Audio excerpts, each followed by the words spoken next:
하나님의 은혜가 함께 하시는 하루가 되시기를 바랍니다. 오늘 우리에게 주시는 하나님 말씀은 신약성경 빌립보서 1장 3절에서 6절까지 말씀입니다. 내가 너희를 생각할 때마다 나의 하나님께 감사하며 간구할 때마다 너희 무리를 위하여 기쁨으로 항상 간구함은 너희가 첫날부터 이제까지 복음을 위한 일에 참여하고 있기 때문이라. 너희 안에서 착한 일을 시작하신 이가 그리스도 예수의 날까지 이루실 줄을 우리는 확신하노라. 아멘. 우리 교단은 담임 목사 외에 위임 목사라는 호칭이 있습니다. 그래서 교회 주보에 담임 목사 또는 위임 목사로 적고 있습니다. 위임 목사는 3년에 한 번 연임 투표를 하지 않는 목사를 뜻합니다. 하지만 위임 목사이지만 평범하게 담임 목사로 사용하는 교회가 종종 있습니다. 따로 권위를 드러낼 이유도 없고 교회 구성원들이 목회자의 권위에 대한 의심도 갖지 않기 때문일 것입니다. 빌립보서는 다른 바울의 편지와 달리 사도라는 칭호가 생략되어 있습니다. 빌립보 교회 성도들은 바울의 사도적 권위에 대해 기본적으로 의심을 갖지 않았기 때문일 것입니다. 일반적으로 목회자는 풀타임 사역자이고 평신도는 그저 목회자를 돕는 정도로 이해하기도 합니다. 그런데 빌립보서에서 묘사된 성도는 단순히 돕는 사람 정도가 아닙니다. 성도들 역시 적극적으로 하나님의 선교의 참여자로 여겨집니다. 우리가 잘 아는 바와 같이 바울은 스스로 선교의 주도권을 쥔 적이 없습니다. 그렇게 여긴 적도 없습니다. 바울의 빌립보 선교는 하나님께서 주도하시는 하나님의 선교였습니다. 바울은 소아시아 중심으로 전도를 하던 중 어느 날 꿈을 꾸게 됩니다. 바울은 한 마게도냐 사람이 건너와 우리를 도우라는 환상을 경험합니다. 그래서 바울은 방향을 돌려 마게도냐로 향하게 됩니다. 그래서 처음 방문하게 된 성이 바로 빌립보입니다. 바울은 여기서 하나님을 경외하는 여성들을 만나게 됩니다. 여성 사업가 루디아가 있었는데 루디아와 그의 집의 모든 사람들이 세례를 받았고 마게도냐 지방 최초의 교회가 됩니다. 또 바울은 빌립보에서 귀신의 힘으로 점을 쳐서 주인에게 큰 불을 안겨주던 한 여종을 고쳐주게 됩니다. 이 일로 생계 수단이 끊긴 주인이 바울과 실라를 고발하여 재판에 넘겨지게 됩니다.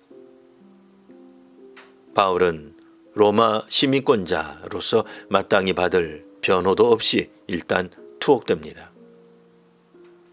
투옥된 그날 밤 큰 지진이 일어났고 모든 옥문이 열리게 됩니다.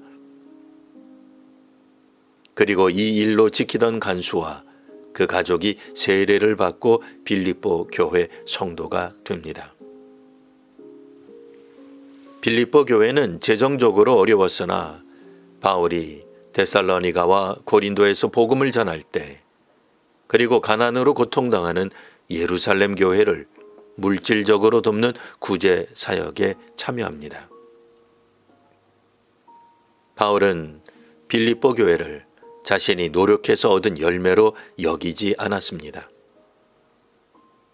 빌립보 교회는 하나님이 예수님으로 말미암아 이루신 구원의 열매들입니다. 바울은 그 과정에 참여했을 뿐입니다. 그렇기에 바울은 빌립보 교회 역시 자신과 동일한 비전을 품기를 원했습니다.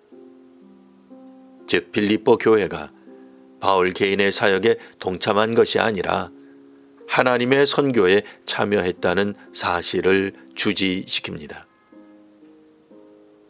오늘날 한국교회도 적극적으로 하나님의 선교의 참여자로 서야 할 것입니다. 성도들은 자신 역시 하나님의 선교의 참여자라는 정체성을 가져야 합니다. 만일 그렇지 않고 복음을 전하는 책임은 목회자나 선교자가 갖는다라고 여기는 것은 성경적 사고라 하기 어렵습니다. 오늘 본문 4절에서 바울은 빌립보 교회, 즉 빌립보 교회 성도들은 처음부터 이제까지 복음을 위한 일에 참여하고 있다고 말합니다. 초대교회 성도들은 피동적으로 복음을 위한 일을 겨우 한 것이 아닙니다. 성도와 교회는 단순히 예수 믿는 일에만 부르심을 받은 것이 아닙니다. 우리 안에서 시작된 착한 일은 복음을 위한 일을 말합니다. 예수를 믿는 성도이신 여러분은 복음을 위해 어떤 일을 하고 계신가요? 빌립보 교회 성도들은 바울이 전한 복음을 믿고 교회 생활만 한 것이 아닙니다. 그들 자신이 복음을 전하는 빌립보 교회로 살았습니다. 내가 살아가고 있는 삶의 한복판에서 목회자나 선교사가 대신 복음을 전해줄 수 없습니다. 삶에서 복음을 전하는 일은 우리 자신이 해야 할 일입니다. 복음은 하나님의 선교에 참여하는 그리스도인들로 인해 전파됩니다. 하나님의 은혜를 경험한 성도들은 복음을 전하는 일에 참여하게 됩니다. 오늘도 복음을 위한 일에 참여하는 귀한 성도님들 되시기를 기원합니다. 기도하겠습니다. 하나님, 저희는 바울이 마게도냐에서 처음 마주한 성읍이 빌립보임을 압니다. 바울은 본디 마게도냐 지역 선교의 뜻을 가지지 않았으나 환상 중에 방향을 바꾸었습니다. 이에 선교는 교인의 꿈도 아니요 선교사의 비전을 이루는 것도 아님을 깨닫습니다. 하나님께서 하시는 선교에 겸허하게 순종하며 참여하는 성도와 목회자가 되는 한국 교회가 되게 하옵소서. 누가 대신하여 복음을 전하는 것이 아니오니 우리 가정, 우리 자녀, 우리 학교와 직장에 복음을 전하는 것은 우리 자신이 되게 하옵소서. 예수님 이름으로 기도합니다. 아멘.